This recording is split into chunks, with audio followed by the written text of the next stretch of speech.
যাদের মুখের মধ্যে, গালে, ঠোঁটে, জিভে ভীষণ পরিমাণে ঘা হয়, এদের ঘা হলে না ভীষণ ব্যথা হয়। ছোট ছোট বাচ্চারা দেখি ভাত খেতে পাচ্ছে না, কোনো কিছু মুখে দিতে পারছে না, বলছে যন্ত্রণা হচ্ছে।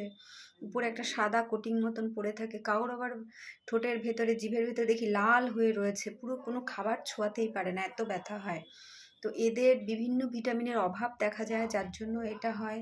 তো আমরা এদের বলি ভিটামিন সি জাতীয় খাবার খেতে, রোজ লেবু, পাতিলেবু, কমলা লেবু বা মুসম্বি লেবু, যে কোনো লেবু, আমলকি, এগুলো খেতে। আর এগুলো যদি দেখা যায় না খেতে পাচ্ছে, সেক্ষেত্রে ভিটামিন বি 12 ক্যাপসুল খেতে পারে, বা ভিটামিন সি জাতীয় ট্যাবলেট, এগুলো কিনে কিনে খেতে পারে। তাহলে আস্তে আস্তে ডেফিসিয়েন্সিটা ঠিক হয়ে যায়। আর খাবার দাবার খেতে হবে, রোজ টক জাতীয় ফল অবশ্যই খেতে হবে। কামরাঙা, লেবু, এসবগুলো খেলে, বা টক দই, এরকম টক জাতীয় ভিটামিন সি জাতীয় সমস্ত ফল খেতে পারো। সব কিছুই মিলিয়ে মিশিয়ে খাবে, তবে দেখবে এই মুখের এই ঘাগুলো আসবে না, ভিটামিন এর ঘাটতিও হবে না।